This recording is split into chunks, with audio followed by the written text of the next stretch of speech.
Ladies and gentlemen, welcome to the podcast about nothing, where we review Seinfeld episodes in chronological order. I'm your host, Rich, and I'm here as always with Mike and Sam I Am. And here we go, ladies and gentlemen, the pilot episode. The very first episode of Seinfeld. Here we go. Mike, what do you got? All right, so we're starting off with the pilot episode here.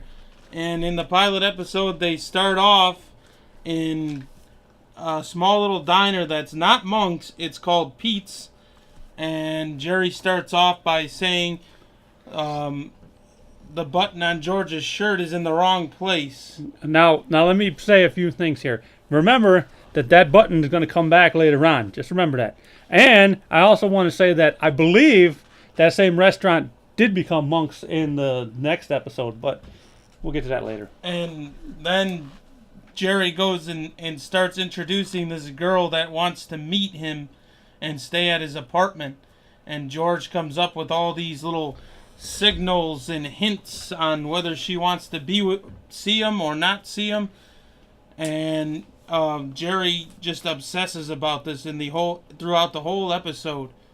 And then we go to the coffee part where the waitress gives George caffeine, and he was supposed to have decaf, and then decaf left, regular right. Right, that's the saying from the waitress. And then then it goes with Jerry has to go pick up his laundry from the laundry mat, and then comes a great part, one of the funniest scenes in the episode, where George says that his laundry is done, and Jerry says we have to let it go through the cycle. and then he comes up with this saying about you can't over dry, you can't over wet, and you can't over dye. And he goes through an explanation on that, and that is just one of the most comical scenes in this episode. And then after that, it goes to where they're in the apartment where we first meet Kramer. Now, there's a little controversy over the name. Kessler. His very first, when he walks in, they don't say it, but according to what I've read and what I've seen on the DVD, he's known as Kessler. He was known as Kessler. I don't know. I mean, I guess the only one that really know that is Larry David and Jerry Seinfeld. They introduced him at one point as Kessler in another episode. Is it the second episode? It might be, but he's not introduced as Kramer right away in the first. And for another thing, Kramer has a dog. Well, Kramer that comes in later in the episode. So at this part is Kramer comes in. Jerry's watching the Mets game that he recorded, and he says that on the phone. He gets a phone call, and he says, if you know anything about the Mets game, don't say anything because I taped it. So Kramer comes in, and then it kind of spoils it. And Kramer says, the Mets blew it again, buddy. And then this is one of the most funny parts is Kramer comes in with his shorts on and his robe. And loafers. And then he pulls 2 pieces of rye bread out of his pocket and asks Jerry for some meat. You got any meat? And then he goes into the fridge, and half of his body's in the fridge looking for meat and trying to talk to Jerry about the Mets game. That's when he tells him he blew it. And he comes in. Is that the episode where he comes in with the dog? Does it come in with the dog? Yeah, he comes in the next scene with the dog. Okay. And so then the next scene after that is there's another scene at the apartment where Kramer comes in with the dog. And Jerry and George are carrying in a mattress for the lady, I believe her name is Laura, that she's going to stay at Jerry's apartment. But Jerry doesn't know that she's engaged. Is this the part where Jerry says, my dad would have done this with a cigarette hanging out of his mouth? Yeah, and so then we see that Kramer, this is the only episode that I know that Kramer has a dog. Yeah, it doesn't return in the second episode. And the dog goes in the bathroom, and in the same scene, Jerry goes in the bathroom with the dog. The dog comes out after when Jerry's coming out of the bathroom. And dogs love that water. And Kramer lets the dog drink out of the toilet bowl. And we find out here in this scene that George is in real estate. I don't know how long he kept that job. They don't say that. Well, wait, wasn't he? Doesn't he try to? He was in real estate when he tried to poison his boss later on in an episode, was he not? And when he With tried the to Mickey? get Yeah. Jerry the other apartment, I think that was. Yeah, no, that was a couple episodes later. Yeah. Right. So then after that scene, George says he's double parked outside, which is not the first time that George is double parked in a Seinfeld episode. Remember this, ladies and gentlemen, because it's going to return later on again. And then after this, Kramer keeps on mentioning, why are you even giving her an option? And Jerry comes up with a great line, is this is not how to score on spring break. Then we go to the scene. Now we got to remember this too, is there is no Elaine in this episode. We do not see Elaine in this episode, and quite a few of the other Seinfeld characters, they come in later. And now we go to the airport scene, where a real great scene where George comes up with this manual on handshaking and how people greet you. I love that scene. That is a great scene, man. And then George is introducing some of these, and Laura comes up and gives Jerry the blindfold greeting. And George has no... And he shrugs his shoulders and puts his hands up like he doesn't know. George has no frame of reference about this. He has no idea what it means. I love this part where he goes up to him and he's like, the hug where you're like 2 body lengths apart. Yeah. Yeah. Yeah, so that's just the introduction of this episode. We got a lot of good things about this. So let's start off with what was the funniest scenes? Let's start. My favorite scene was the scene when he comes in with the meat and the Mets game.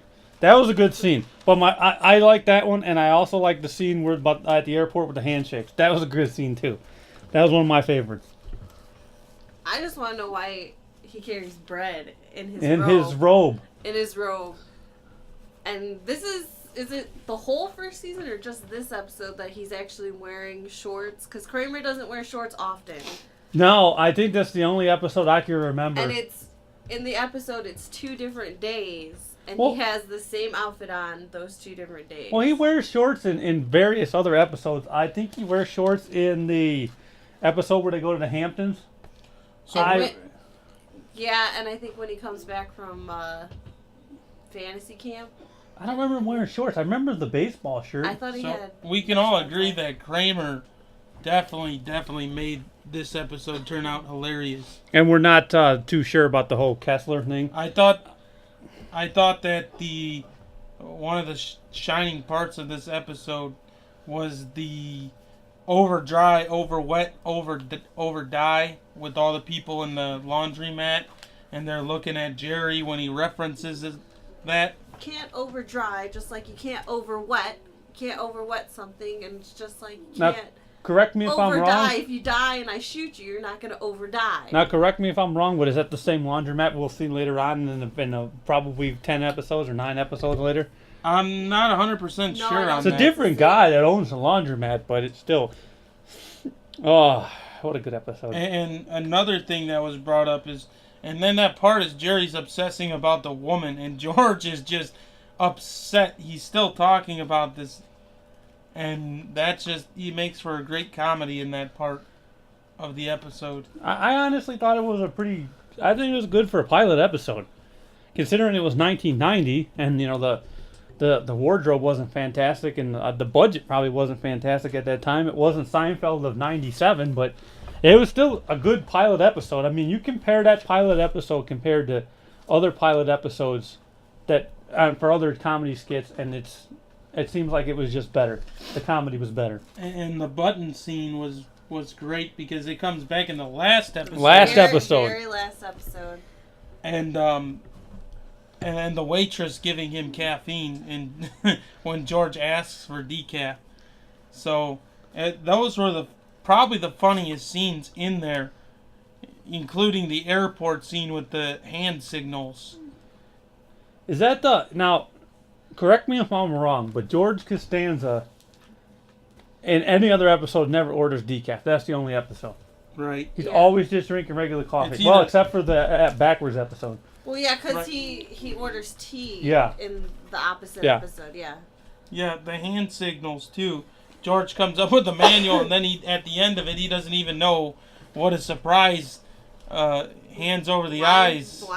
Blindfold greeting, yes, correct, is even about.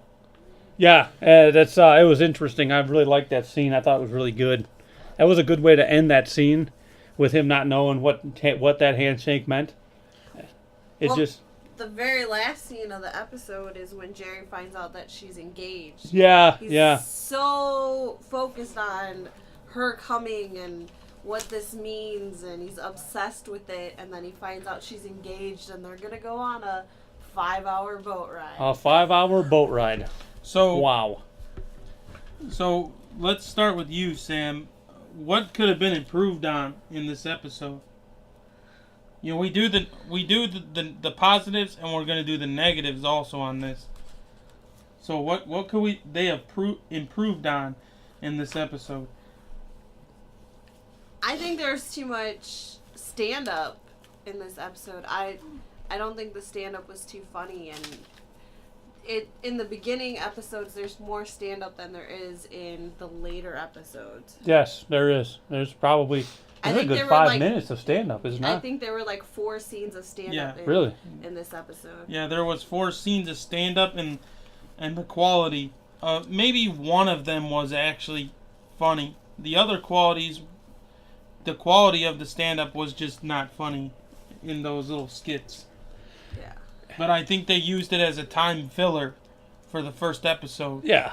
It's probably was a little nerve-wracking right in the pilot episode. I mean, you see what goes on later on when they go and they're actually in the Seinfeld episode, writing a pilot for a totally different version of Seinfeld.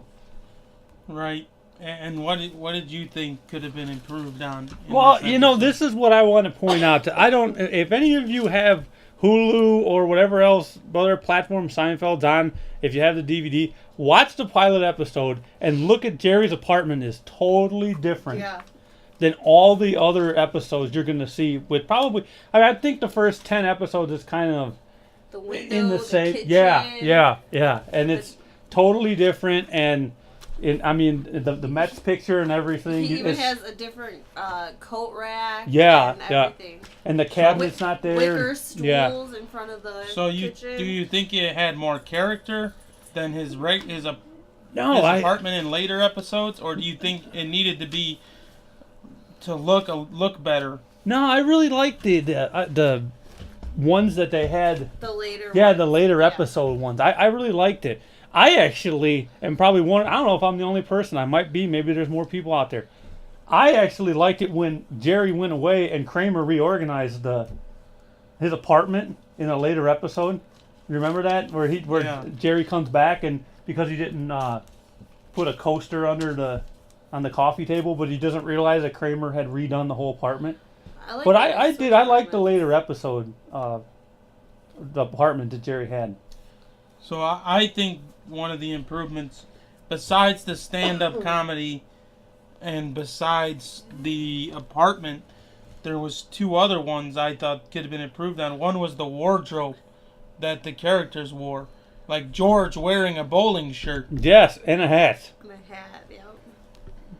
And Jerry wearing what looks like a softball shirt. Yeah, and for a good portion of the episode. And sweatpants, yeah. And like we said, Kramer's wearing a robe and shorts. And loafers with no socks. And loafers, yes. It could have been possible that they had no money for a good wardrobe. That's what I'm thinking. Or they didn't know what fit the characters well yet. And another thing was the ending scene where Jerry's in the apartment with Laura. It wasn't the funniest scene. It could have been a better scene. It didn't make the episode. Yeah, I didn't think it was a good ending. I mean, you watch most Seinfeld episodes, and it always has a little quirky ending that kind of makes you laugh a little bit. Something funny. Yeah, and this one just didn't have that. But I guess when you're writing a pilot, I mean, what kind of budget is a company going to give you? Like NBC at that time, that's going to give you a huge budget to write a pilot because they don't even know if they're going to pick it up. I mean, like I said, if you go out there and you compare Seinfeld's pilot episode to a lot of the other episodes for comedies, I mean, I don't know for some of you other people that might I mean, you put the pilot episode for Home Improvement. I thought Seinfeld's pilot was a lot better. I mean, I thought that the pilot episode for Seinfeld was probably better than King and Queen's pilot episode. But, I mean, because you got to understand, it was 1990. It was the 89-90. Totally different world than it is today. I mean, most of the stuff that you see in Seinfeld on all the episodes we order chronologically go through them, you could not get away with in this day and age. I mean, they'd be all over you, and that thing would be off the air in no time. But it was the 90s then. It was a little more edgy. So let's go on to the references. Okay, there's a couple references in this episode. And we have one of them is the button reference, which we talked about earlier.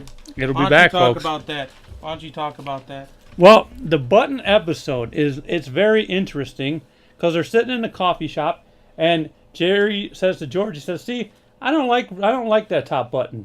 We're being buttoned. It's in the worst. It's in the worst possible spot." And later on, like I said, it's going to come back. Why of all the things they did in Seinfeld, that comes back at the last episode, I do not know. But it comes back. But it's an interesting scene. Because George has another button shirt, and it's only the second button that's buttoned. The top button is not buttoned. So that's why he says that the top button is in the worst possible spot. Yeah, and it to me is just it's very interesting. And it's a good episode because I mean that spot in there is interesting because that cafe is going to become Monk's. Okay, it's just like I said about the apartment building. The apartment building you see in later episodes is the apartment building everybody remembers. They don't remember the one in the pilot. This little cafe that they're in is going to become Monk's. What you see in the later ones, the ones they're always in. Actually, the pictures that are on the wall in the cafe in this episode remind me of the cafe in the Bubba Boy episode. Yeah. Well, celebrity it could pictures. Be the same set. Yeah. It might be from the same set if I'm not mistaken. I mean, I'll have to look that up, but I mean, could be interesting. So another reference that we have that you could talk about is George mentioned something about you should always do what you're thinking, not the opposite, which George uses that advice opposite in a later episode, which was called Opposite. So yeah, that's very funny that you bring that up because later on there's an entire opposite episode. Right. George gets tired of doing the same things. It's not working out, so he starts doing the opposite, and things are working out for him. Yeah, and it's really interesting for the fact that it seems like a lot of reoccurring things in Seinfeld come back in another episode. And sometimes you pick up on it right away, sometimes you don't. I've probably seen most of these Seinfeld episodes a couple hundred times. And there's still stuff in there to this day that you catch later on, or something that just makes you laugh no matter how many times you've seen it. And this episode to me was a classic. And like I said, when Kramer comes in with the bread in his pockets looking for lunch meat, it just is classic. I mean, it's hilarious. So I would say that Kramer, I think even from the get-go, Kramer made this episode funny. Really funny, like he does in most of the other episodes. He makes the show. If Kramer's character wasn't in the show, I don't think it would have been as successful as it has been. And in later episodes, George's character evolves to make these episodes too. I think, and I'm positive we might end up having this debate later on, but I honestly think that George Costanza is probably, well, I could say the same thing for Kramer too. And I mean, these guys are probably some of the best characters in any episodes of any sitcom period. They're just classic episodes. I mean, later on when you get down the road, there's going to be more characters that only might have 2, 3, 4 lines, but they just make the episode so great. Yeah, Larry David and Jerry Seinfeld did a really good job with coming up with the content for these episodes, and this pilot episode was great. And the characters, I think, are fantastic. Well, folks, this is the end. Thanks, everyone, for listening. And we'll see you next week on the podcast About Nothing.